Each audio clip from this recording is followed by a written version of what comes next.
please join me in prayer.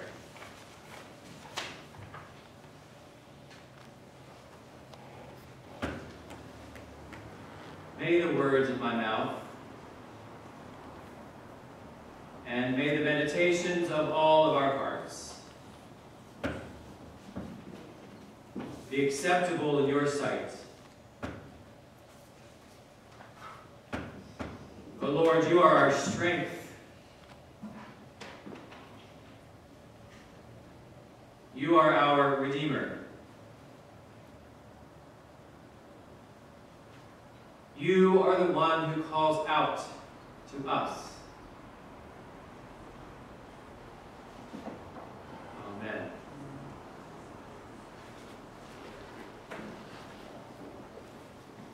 Last week, we took a look at the creation narrative in Genesis. The beautifully ordered telling of how God first created the heavens, the seas, the land, and then populated each. The myth tells us as God finished each part, God called it good. Or in Hebrew, the word is tov. God deeply loves God's creation. In the James Weldon Johnson version that we listened to and watched, we heard that as God was placing the birds and fish and animals around the planet, that God wanted to make something else with whom God could be in relationship. That was humanity. Again, God called it tov, good. And thus began a mystical, mysterious, complex relationship that continues as God relates with us and as we try to figure out just what that means. As we discussed last week, the Genesis story proclaims that one of the most complex things that we human beings have to figure out, or rather have to live into, is this understanding that we have been granted dominion over the earth. Last week I was feeling a little low following the service because those technical issues had forced me to ad lib, and I didn't feel like the sermon had gone too well.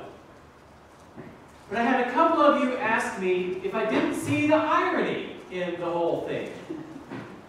Here I was trying to preach about how even though Genesis proclaims that we as human beings have dominion with creation, it really is God who is in charge. And we would do well to remember that.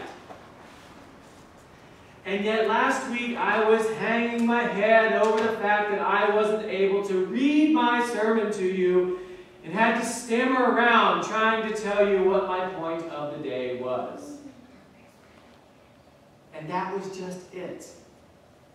I wasn't in control of the situation.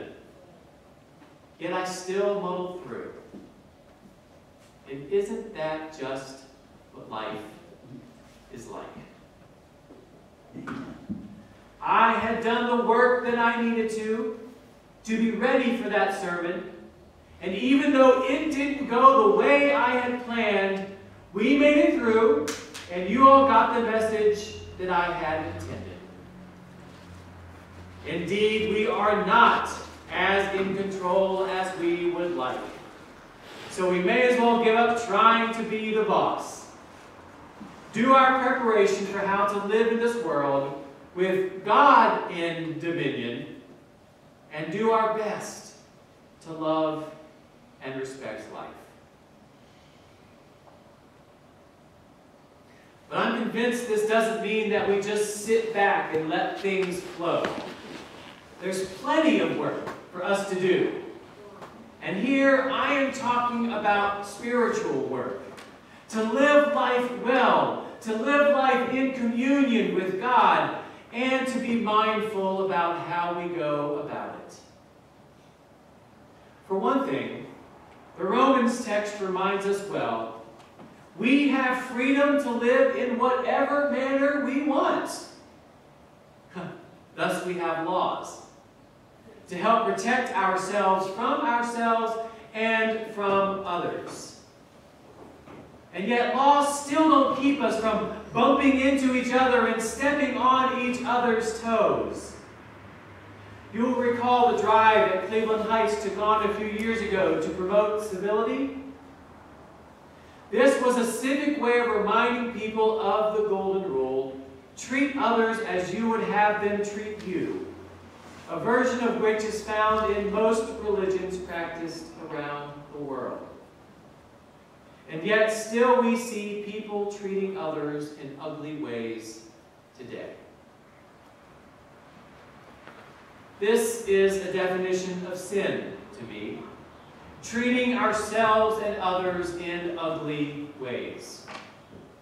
It's breaking the sacred relationship that we have been gifted when we took our first breaths. Sure, I'm paraphrasing what Paul wrote in the Romans. We have the ability to treat ourselves and others in an ugly manner. But what good is that? It just leads us down a path that lacks deep fulfillment. And then, as Peterson said, that's really a dead end. God desires something more for us. And that is life. Abundant life. Once we figure this out and embrace it, life is better no matter the situations around us.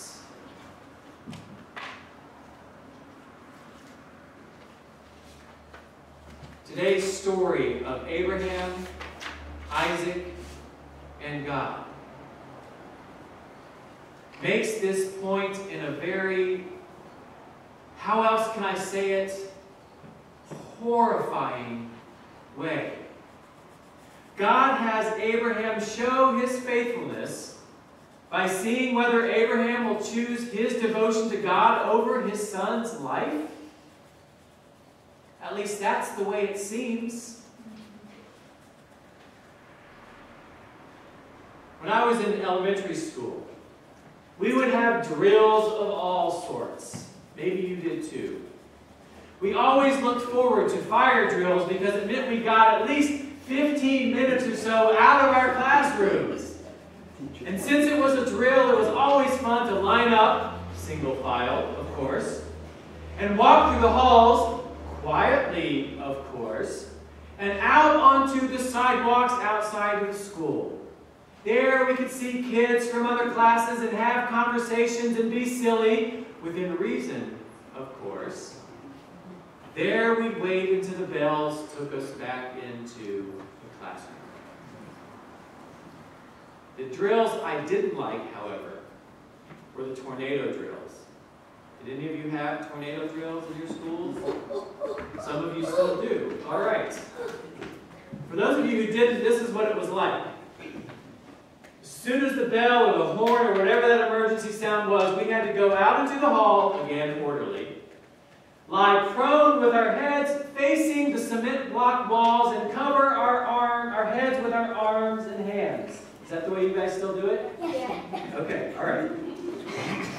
Fire drills were lighter because you knew that if it had been a real fire, once you were outside, everything was fine.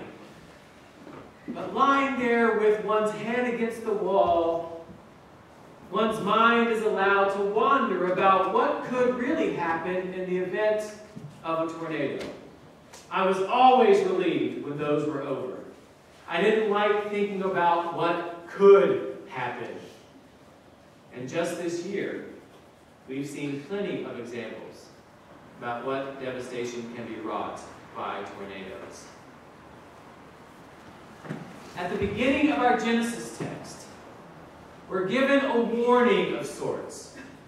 We are told, after these things, God tested Abraham.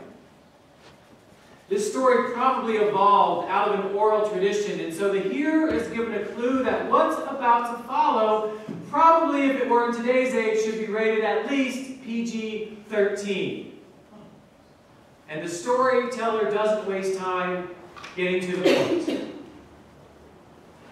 God said, "Abraham." And Abraham said, "Here I am." God said, "Take your son, your only son, whom you love, and go to the land of Moriah, and offer him there as a burnt offering on one of the mountains that I will show you." Now, we've probably heard this story so many times that we may no longer be affected by it. But you heard well enough what God has asked Abraham to do. Go to Mount Moriah and sacrifice your son to me. My gosh, the original listeners must have thought, what will Abraham do? Again, we hearers don't have to wait long. The text continues. So Abraham rose early in the morning, saddled his donkey, and took 2 of his young men with him, and his son Isaac. He cut the wood for the burnt offering, and set out and went to the place in the distance that God had shown him.